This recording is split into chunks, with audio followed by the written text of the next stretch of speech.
我叫安躺。所有人都说躺平是重罪，但我觉得是他们莫累到我这程度。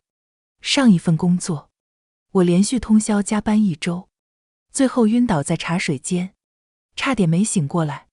醒来第一件事，摸手机看专案群消息。经理问我，安躺，那个 PPT 改好了吗？我拔了吊针，辞职报告甩他脸上。嘿，朋友，不管你现在是在挤地铁、等咖啡，还是刚放下手头的事想偷个闲，别着急划走。今天的一页故事，刚好能填满你这几分钟的碎片时光。喜欢我的朋友，欢迎点击订阅分享。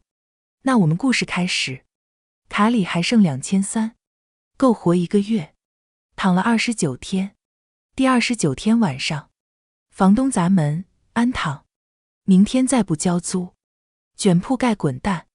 我盯着天花板，树上面有几条裂纹。手机突然亮了，陌生号码，安女士吗？我是顾先生的助理，姓陈，你有份工作，月薪10万，包吃包住，即刻上岗。什么工作？顾太太。顾先生是顾氏集团顾首。是的。顾先生说，您很合适。合适什么？合适做顾太太。合同和婚前协议已经拟好，稍后发您邮箱。明天上午10点。顾宅，需要您签字。拒绝呢？您似乎没有拒绝的余地。安女士，您的房东是顾氏旗下子公司员工。我盯着天花板，最后一条裂纹，数清楚了，17条。行吧，就这样。我嫁给了顾首，一个48岁，丧偶，有3个儿子，身家100亿的官夫。婚礼很简单，领证、签字，婚前协议厚得像砖头，核心意思就一条：安躺女士作为顾首先生的合法妻子，不得染指顾氏核心资产，不得干涉顾氏任何经营决策，不得对顾首先生及其3位子女的生活指手画脚。每月10万块，零花钱，另附一张无限额附属卡，用于维持顾太太体面。我签了，签得飞快，陈助理都愣了。安女士，您不看看其他条款？不用。为什么？我只关心床够不够大。顾首的床确实够大，大得离谱，躺上去像睡在云里。但顾手机本不回来睡，他太忙，忙着赚钱，忙着满世界飞，忙着让顾氏的商业版图扩张。我的作用就是当他偶尔需要带女伴出席晚宴时，挂在他胳膊上，微笑，点头，说你好，说谢谢，说再见。其余时间，我躺在顾宅顶层带玻璃穹顶的阳光房里，看书，刷剧，吃水果，看云飘过，看星星亮起。月薪10万，包吃包住。工作内容，躺平。这工作我能干到死。如果没有那3个继子的话。顾冲，老大，22岁，大学刚毕业，一头红毛，耳朵上至少打了10个洞。看我的眼神，像看一坨粘在顾家地毯上的口香糖。顾铮，老二，20岁，顾氏旗下科技公司的挂名副总，金丝眼镜，西装革履。看我的眼神，像看一个即将被踢出局的劣质股东。顾衍，老三，16岁，国际学校高中生，长得最像顾首，眼睛湿漉漉的，像无害的小鹿。第一次见面，怯生生叫我安阿姨，递给我一块她亲手烤的饼干，甜得发酷，我差点没噎死。但3个人的眼神深处藏着同一种东西：警惕、试探、评估。我知道，在这座价值几个亿的宅子里，我才是那个外人，那个拿着10万月薪，随时可能被扫地出门的安女士。没关系，你们玩你们的，我淌我的，井水不犯河水。直到那天晚上，顾冲搞了个小型派对，小型，只来了大概100多人，震耳欲聋的音乐，几乎掀翻屋顶，酒水泼得到处都是。我戴着降噪耳机，在顶楼看我的韩剧，哭得稀里哗啦。门被撞开，顾冲带着一身酒气冲进来。喂，老女人！我暂停平板，擦眼泪。楼下没酒了，去酒窖搬几箱上来。他指着我的鼻子，让开。我说，什么？你挡着我的光了。他像头被激怒的公牛。你算什么东西？敢这么跟我说话？我是你爸花钱雇来躺平的。我指指门口，搬酒这种体力活，不在我的合同范围内。去找管家。他猛地抢过我的平板，砸在地上，荧幕裂开。现在，去，搬酒。我看着他，红毛，怒目圆睁，年轻气盛，像只炸毛的斗鸡。我站起来，比他矮1个头。顾冲，干嘛？平板，最新款顶配，12000。你砸的？现金还是转账？他大概没想到我提这个，懵了。什么玩意儿？赔钱？我赔你妈？或者，我现在打电话给你爸。我掏出手机，告诉他，他儿子在搞一个非法集会，噪音严重超标，还损坏他人财物。顺便问问，他上次说的那个瑞士封闭式管理学校，还收人吗？顾冲的脸白了，又红了。你敢？你看我敢不敢？我解锁荧幕，10万块1个月，不包括挨砸挨骂。给你爸打个电话，顶多算额外加班，说不定还有奖金。他死死盯着我，眼神像要把我生吞活剥。音乐声还在楼下轰鸣。算你狠。他掏出手机，手指用力戳荧幕，支付宝到账，12000元。机械女声响起，满意了。他咬牙切齿，还行。我捡起裂屏的平板。9，楼下储物间右边柜子第3层，有管家备用钥匙，酒窖密码。你爸生日倒过来。我重新戴上耳机，走的时候记得关门。顾冲像根木头杵在那儿，半天，砰一声，摔门走了。世界清静了。躺平也需要策略。老二顾铮是个笑面虎，比顾冲难搞100倍。他负责关照我的生活。安阿姨，某天晚餐，他推了推金丝眼镜。我看您最近气色不太好，是不是太无聊了？要不要来公司做点事？不用，我专心对付碗里的燕窝。躺平挺好，爸最近身体不太好。他叹气，医生说操心过度，要是有人能帮他分担点。他意有所指地看着我。分担不了。我放下勺子。婚前协议写得清清楚楚，不染指，不干涉，不指手画脚。我是个守规矩的人。他镜片后的眼睛闪了闪。安阿姨真幽默。这样吧，下个月有个慈善拍卖晚宴，爸没空去，您代表顾家出席。行，我答应得很爽快。需要做什么？很简单。他微笑，拍下最贵的那件拍品就行。顾家的面子不能掉。哦，我点头。最贵的大概多少钱？去年压轴的清代粉彩瓶，8000万。安阿姨，知道了。晚宴当晚，衣香鬓影，觥筹交错。我穿着顾家准备好的高定礼服，像个提线木偶，微笑，点头。拍卖开始，一件件拍品过去。顾铮坐在我旁边，气定神闲。终于，压轴，主持人激情澎湃。明代青花缠枝莲梅瓶，起拍价3000万，竞价开始，数字节节攀升，4000万、5000万、6000万。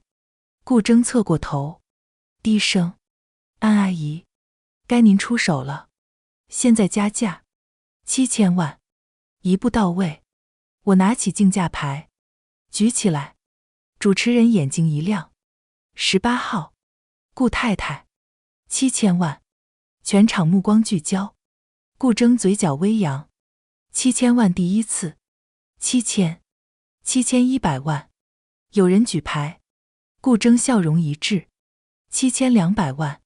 又有人，价格被抬到7500万。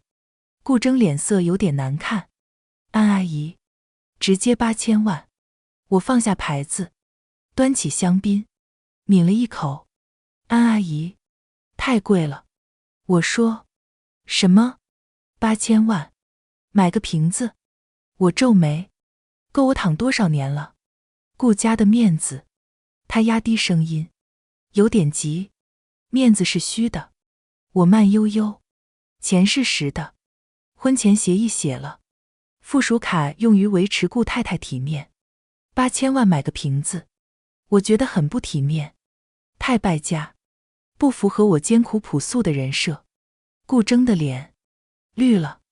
台上，主持人激动：“7800万，第3次成交，恭喜32号先生。”掌声响起。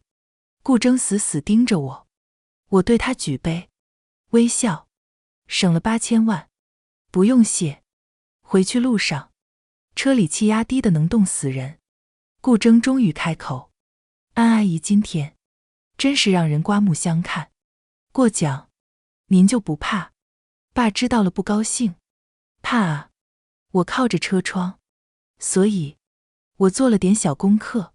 “什么功课？”“那个32号买家是你爸找的托，你爸根本不想花8000万买个破瓶子，又不想驳了主办方面子，所以让你带我来，让我当冤大头。拍下来，钱是我刷的，瓶子摆顾家，面子是他的。协议里写了，附属卡消费，我有责任解释用途。8000万买个瓶。”你爸问起来，我只能实话实说，说是你让我拍的。我看着他瞬间煞白的脸：“你觉得你爸会生谁的气？”顾铮不说话了，一路沉默。到家，下车前，他忽然说：“安阿姨，您真的只想躺平？不然呢？”我推开车门：“跟你们斗，太累，不符合我的职业规划。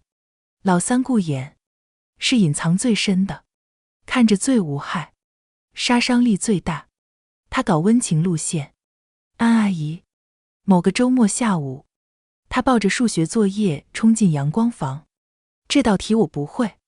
我正看小说，眼皮都懒得抬。找你哥，大哥出去演出了，二哥在公司。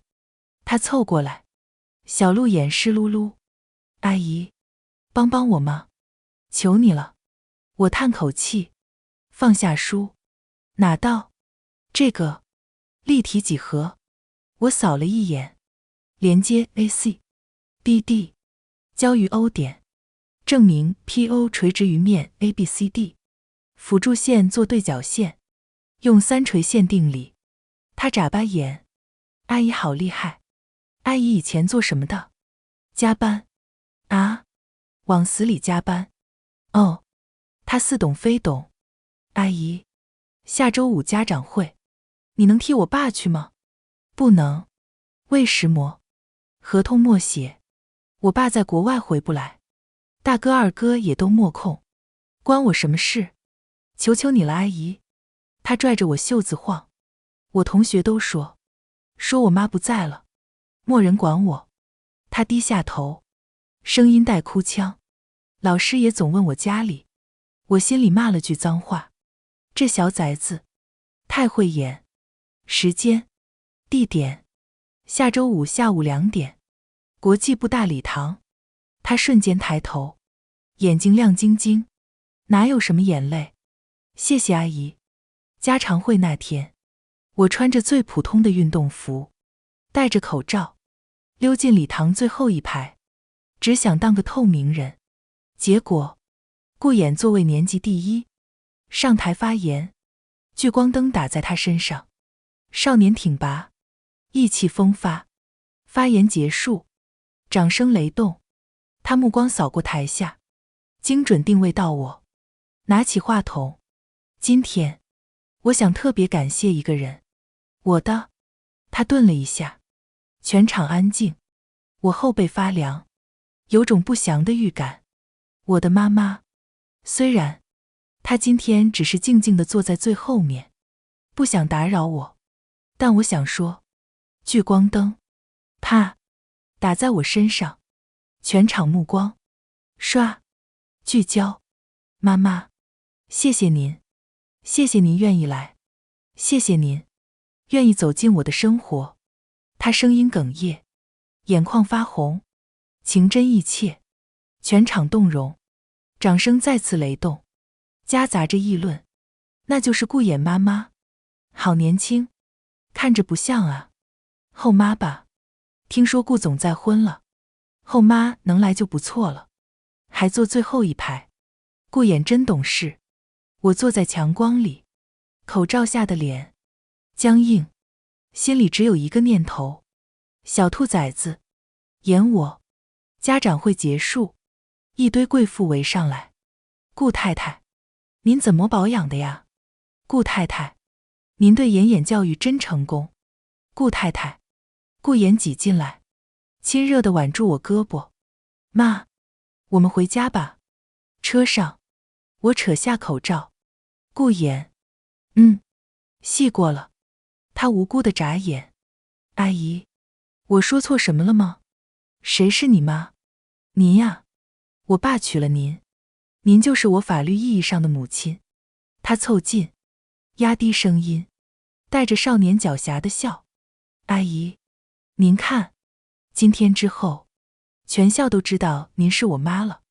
下次家长会、运动会、毕业典礼，您跑不掉的。我闭上眼，靠着头枕，心累。这10万块，越来越难挣。3个祖宗，轮番上阵，老大搞破坏，老二挖陷阱，老三玩道德绑架。我严防死守，坚守躺平底线，直到那个爆炸性新闻冲上热搜第一。井号惊爆，顾氏集团太子爷顾冲地下乐队主唱身份曝光。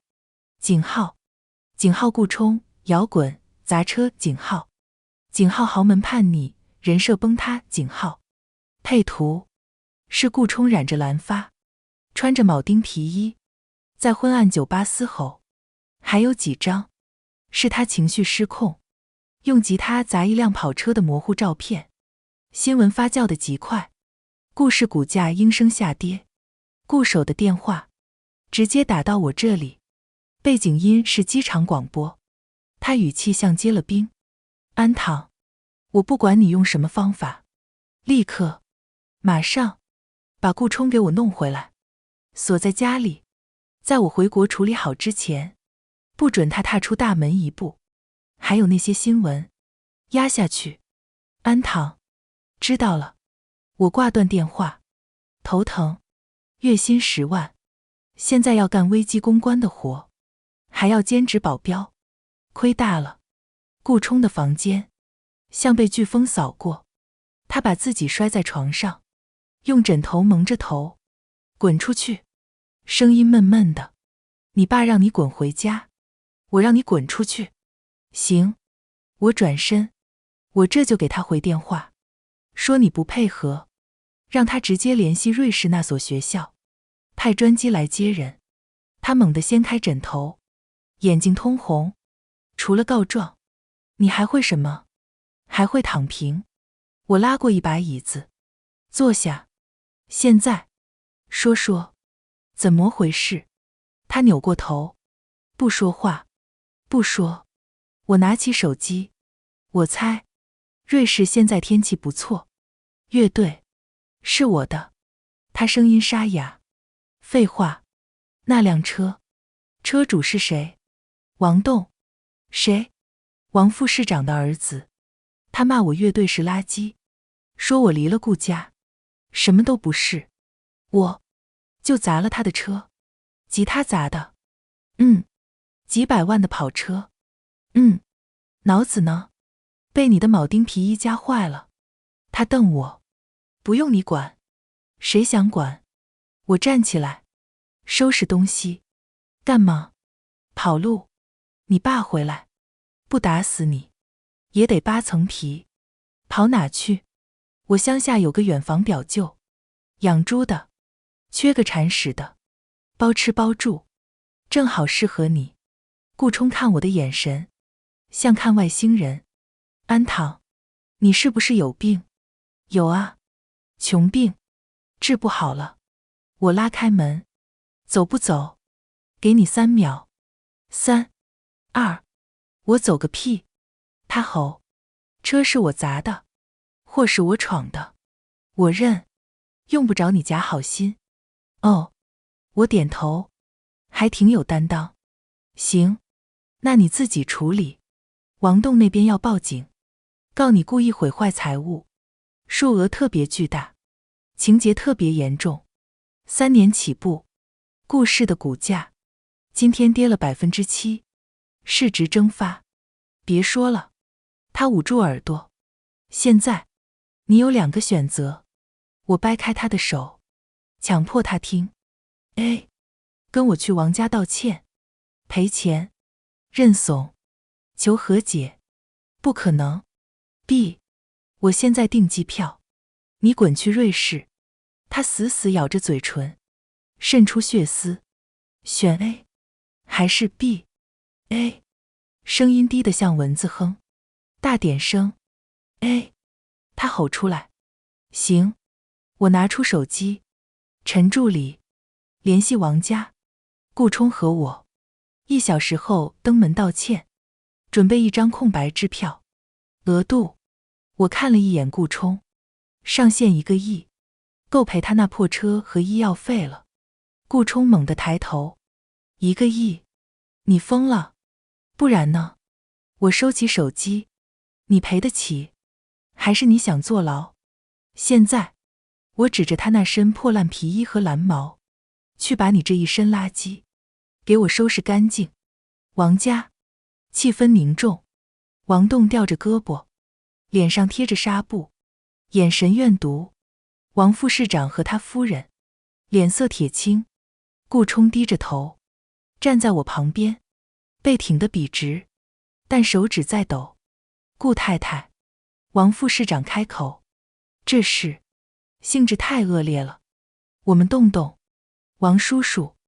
我打断他，声音平静。今天我们是来道歉的，也是来解决问题的。小孩子冲动，做错事，该赔的我们一定赔，该负的责任绝不推卸。这是空白支票，我推过去，您填个数。车损、医药费、精神损失，顾家认。王夫人冷笑。顾太太，钱我们王家不缺，我们缺的是个说法。说法？我抬眼。您想要什么说法？顾冲必须公开道歉，登报，上电视。行，他必须保证以后离我们动动远点。没问题。还有，妈。王栋突然开口，指着顾冲，我要他跪下，给我道歉。客厅一静。顾冲猛地抬头，眼睛血红。你做梦！你看他！王夫人尖叫。这态度是道歉吗？我按住要抱起的顾冲，看向王栋。王同学，你要他跪下？对。确定？确定。好。我拿出手机，点开一段录音，外放，嘈杂的背景音，王栋嚣张的声音格外清晰。顾冲，呵，一个靠爹的废物，你那乐队，狗屎，垃圾，还有你那个后妈，听说以前就是个加班狗，爬床爬成顾太太，真他妈励志啊！一家子什么玩意儿？录音戛然而止，客厅死寂，王副市长夫妇的脸瞬间惨白。王栋张着嘴，像被掐住脖子的鸡。顾冲震惊地看着我，我收起手机，微笑。王同学，故意毁坏财物，数额巨大，3年起步，侮辱诽谤他人，情节严重的，3年以下。现在，你还确定要顾冲给你跪下吗？回去路上，顾冲一直沉默。快到顾宅，他突然开口：“你什么时候录的音？酒吧有监控，我让陈助理搞到了音频。魏石魔帮我。”“谁帮你？”我瞥他一眼。“我是帮我自己。你进去了，顾家股价还得跌，影响我躺平。”他扭过头看窗外，半晌，闷闷地说：“那个，谢了。”“谢什么？没让我真跪下。”“哦，还有，录音，你怎么知道他会说那些话？”“我不知道。”我看着前方，但我知道，像他那种人，被砸了车，丢了面子，有机会踩你，一定会把最脏的话说出来。顾冲不说话了，车停在顾宅门口，他下车，走了2步，停住，没回头。“喂，安躺，以后少惹事。”我打断他：“惹了事，别指望我次次给你收拾。”他肩膀绷紧：“知道了。”快步冲进大门，背影有点狼狈。解决完顾冲的破事，刚消停2天，顾铮又来了。这次他直接甩给我一沓档。“安阿姨，看看这个。”我翻开，是顾氏旗下一家子公司的财务报表，亏损严重。“什么意思？”“这家公司一直是我小舅在管。”他推眼镜：“爸最近对他很不满，想换人。我觉得您合适。我查过，您之前在大厂做财务分析，专业对口。爸那边，我去说，您挂个名，不用真管事。年薪。”他比了个数字：“300万。”我合上文件：“不去。魏石魔，累，躺平不好吗？”“安阿姨。”他身体前倾：“您真打算一辈子当个花瓶？10万块够干石魔，您甘心？”“甘心啊。”我往后靠，钱多事少离家近，理想工作。而且我点了点档，这家公司表面亏损，实际呢，你小舅左手倒右手，掏空公司，账面做得漂亮，窟窿都在底下。你爸想换人，是找个替死鬼去堵窟窿，去背锅。”我看着他瞬间僵住的脸：“让我去。”“顾铮，你这借刀杀人玩得挺溜啊。”他脸色变幻，最终扯出一个笑：“安阿姨，您想多了，是吗？”我站起来，告诉你小舅，窟窿自己想办法填，别想拉我垫背。还有你，想争权，别拿我当枪使。我懒，但我不蠢。顾铮盯着我，镜片后的目光第一次没了虚伪的笑意，只剩下冷。“安阿姨，您这样很容易没朋友的。”“无所谓。”我耸肩：“我有床就够了。”顾眼消停了一阵，我以为他学乖了，结果他憋了个大的，直接把自己搞进了医院。急性肠胃炎，上吐下泻，高烧不退。顾守还在国外，顾冲联系不上，估计又去拿鬼混了。顾铮电话关机，医院电话打到家里，管家六神无主，只能找我。深夜，我赶到医院 VIP 病房，顾眼蜷在病床上，小脸烧得通红，嘴唇干裂，可怜兮兮，看见我，眼泪吧嗒掉下来。阿姨，我难受。护士在旁边说，顾太太，孩子送来的有点晚，脱水了，得挂水，家属注意观察，有事按铃。护士走了，病房安静下来。我拉了把椅子坐下，怎么回事？说，吃了不干净的东西。什么？自己做的蛋糕。想给您过生日。他抽抽噎噎，我看您身份证上是今天，我身份证生日是乱填的，为了上学早1年，结果我搞砸了，奶油坏了，我没发现。阿姨，对不起，又给您添麻烦了。他烧得迷迷糊糊，还在道歉。我看着他，16岁的少年，缩成一团，脆弱的像玻璃，心里那点不耐烦莫名其妙散了。行了，我拿棉签沾水，润了润他干裂的嘴唇。睡吧，我在这儿。他抓住我一根手指，滚烫。阿姨，您别走，我害怕。以前妈妈生病的时候，爸爸总是不在，哥哥们也忙，就我一个人。他闭着眼，眼泪顺着眼角往下淌。好黑。我抽出手指，他不安地动了动。我叹口气，把他冰凉的手塞回被子里。不走，睡吧。我靠在椅背上，看着点滴一滴滴落下。窗外夜色深沉，这小子是真能折腾，但这次好像不太一样。顾衍病好后，顾家气氛发生了微妙的变化。顾冲见到我，不再横眉冷对，偶尔还会别别扭扭问一句：“喂，吃饭么？”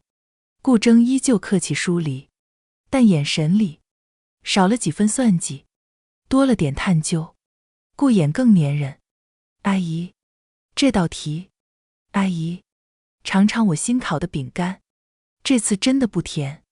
阿姨，我依旧躺平，在阳光房看书、刷剧、吃水果。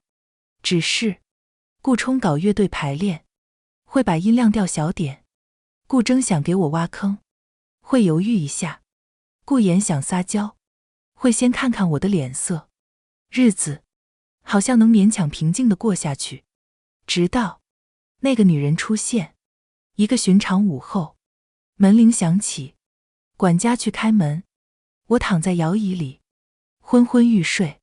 请问，顾守先生在吗？一个温柔的女声，有点耳熟。我睁开眼，看到门口的女人，一身米白色套装，优雅得体，面容姣好，保养得宜，看着不到40。她手里牵着一个7、8岁的小男孩，眉眼和顾守有7分像。我心里咯噔一下，管家显然也懵了。请问您是？我姓林。女人微笑。林婉意，麻烦告诉顾守，他儿子想他了。阳光房瞬间安静。林婉意，顾守的前妻，顾冲、顾铮、顾衍的亲生母亲。新闻里15年前死于一场空难，现在他牵着一个小男孩，活生生地站在门口，说顾守的儿子想他了。资讯量太大，我脑子有点当机。林女士，管家声音发颤，您请进。林婉意牵着孩子进来，目光扫过奢华的大厅，最后落在我身上。她眼神很平静，没有惊讶，没有敌意，甚至带着点悲悯。这位就是安小姐吧？她微笑。你好，我是林婉意，顾守的前妻，这3个孩子的母亲。我站起来。你好，安躺。我知道。他点头。顾先生跟我提过你。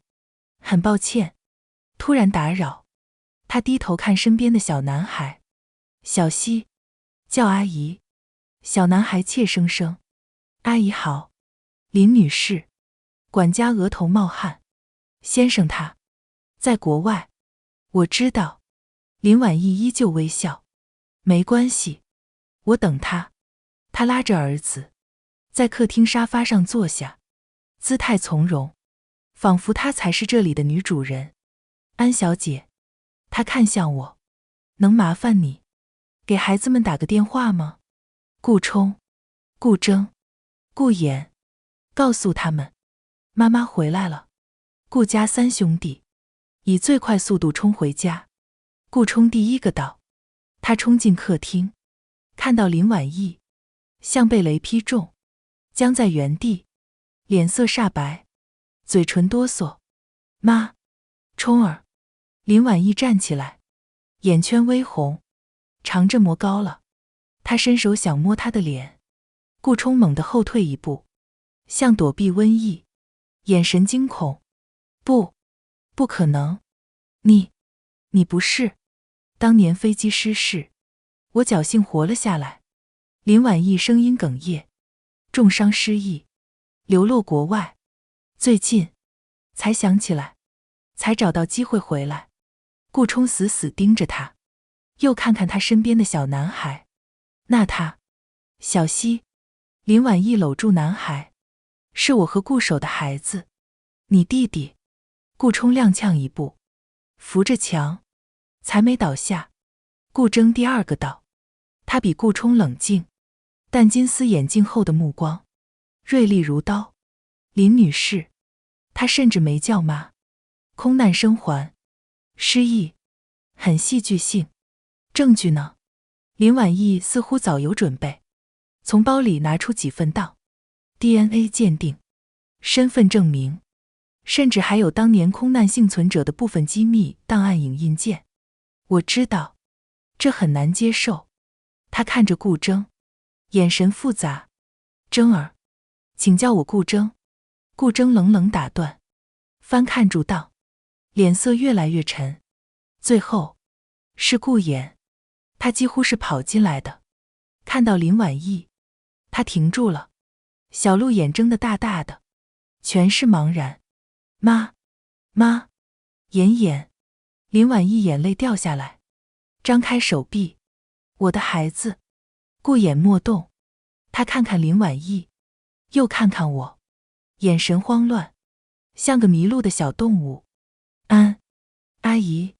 他下意识地往我这边挪了一步。林婉意的动作僵住，目光转向我，带着一丝不易察觉的冷意。安小姐，这些年谢谢你照顾我的孩子们，现在我回来了。客厅里死一般的寂静。顾冲失魂落魄，顾铮眼神冰冷，顾衍不知所措。林婉意牵着他的儿子，姿态优雅，却带着宣战的意味。我成了局外人，一个多余的人。安阿姨。顾衍突然小声叫我。他真的是 DNA 不会骗人。顾铮合上文件，声音没有温度。林女士，你的故事很精彩，但父亲不在，顾家的事轮不到外人插手。外人。林婉意笑了，带着泪。铮儿，我是你母亲。15年前，你放弃了这个身份。顾铮毫不退让。法律上，你和父亲已无关系，现在带着一个来历不明的孩子。顾铮。林婉意声音拔高。小希是你亲弟弟，证据呢？顾铮指着小男孩。你提供的 DNA 报告只证明他是你的儿子，和父亲的亲子关系呢？林婉意脸色微变。你没有。顾铮逼近一步。还是说你不敢做，怕结果不是你想要的？林婉意胸口起伏，看向顾冲。冲儿，你就看着他这样对我。顾冲靠在墙上，眼神空洞。妈，你当年为石磨，魏石魔不回来。魏石魔现在才回来，还带着。他指着小男孩。我。林婉意语塞。顾衍突然开口，声音很轻，带着哭腔。你回来，是要赶走安阿姨吗？所有人的目光瞬间聚焦在我身上。我站在阳光房的门口，像个误入舞台的观众。妍，林婉意声音严厉，她只是个外人，我才是你妈妈。可你走了。顾衍突然喊出来，你走了15年。我生病的时候，你在哪？我开家长会，被人笑话莫妈的时候，你在哪？现在你回来了，就要赶走安阿姨。凭什么？她跑到我身边，抓住我的手，很用力。安阿姨，不走。林婉意的脸彻底沉了下来。安小姐。她看着我，眼神像冰锥。我想，我们需要谈谈。顾家书房，厚重的门关上，隔绝了外面的风暴。林婉意坐在顾守的书桌后，姿态优雅，却带着居高临下的审视。安小姐，开个价吧。我知道。收。顾先生给了你不少，但那些不够买断你和顾家的关系，尤其是我孩子们的感情。他身体前倾，妍年纪小，不懂事，被你迷惑了。冲儿和真儿也只是一时糊涂，血缘亲情是割不断的。而我，他微笑，带着胜券在握的从容，才是他们真正的母亲，顾家唯一的女主人。现在我回来了，你这个替身该退场了。我看着他，林女士，15年前你没死，魏石魔现在才回来。他笑容不变。我说了，重伤失忆。哦，那现在记忆恢复了。当然，恢复得真巧。我点点头。顾守心脏病住院的消息刚传出来，你就带着儿子找上门了。林婉意的笑容僵了一瞬。你什么意思？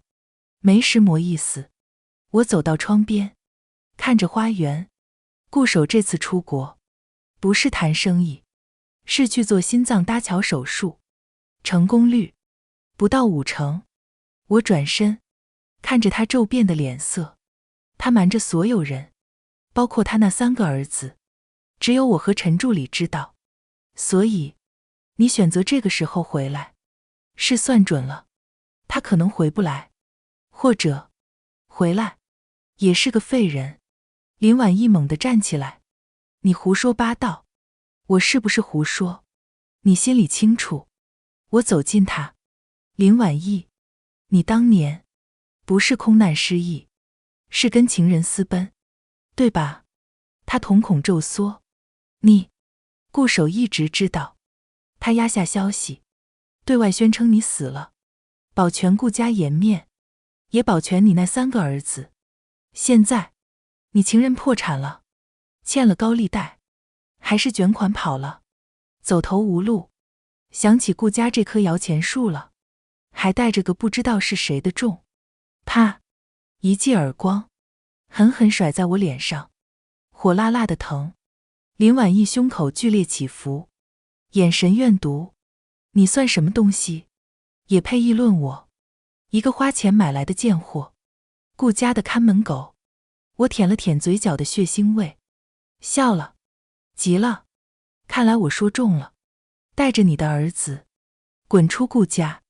我指着门口，否则我不介意把这些事告诉顾冲他们，看看他们会不会认一个抛夫弃子，卷款私奔，走投无路又回来，还想利用他们谋夺家产的。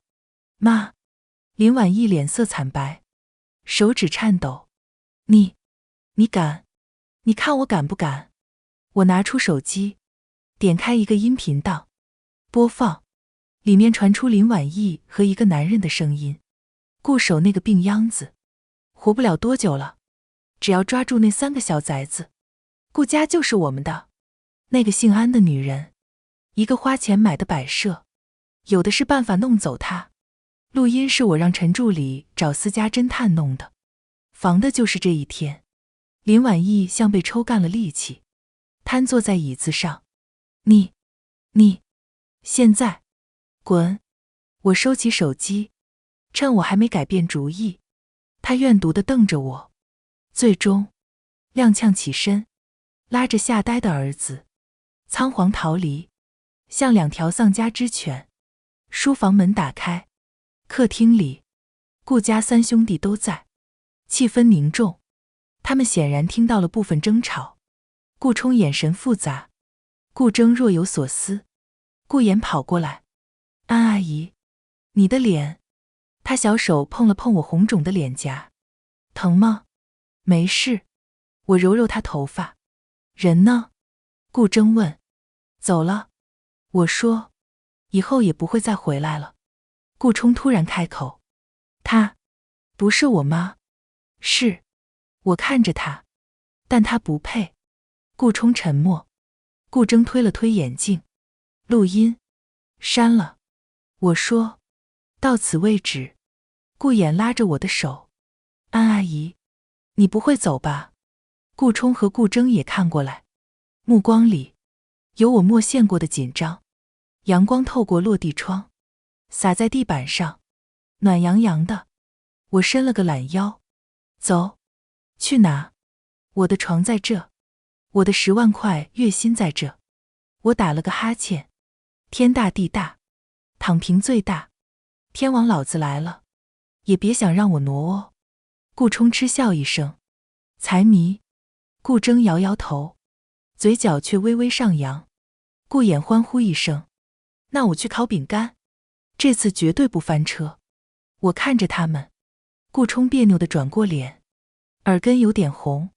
顾铮拿出手机，陈助理，联系最好的公关团队，办手术的事，瞒不住了。顾衍蹦蹦跳跳跑向厨房，阳光正好，我窝回我的摇椅，拿起看到一半的小说。躺平，真好。就是。顾衍，我冲着厨房喊，再放那么多糖，我就把你连人带饼干扔出去。厨房传来少年清亮的笑声。知道了，安阿姨。我闭上眼，嘴角忍不住上扬。这躺平的日子，好像也没那么清静了。算了，将就过吧。谁让这床确实够大呢？如果你喜欢今天的故事，不妨把它分享给身边的人，让一份小温暖变成2份、3份。下一期一夜故事，我们还会带来新的一夜惊喜，可能是关于梦想，关于陪伴，也可能是关于不期而遇的感动。记得准时来赴约，咱们下期不见不散。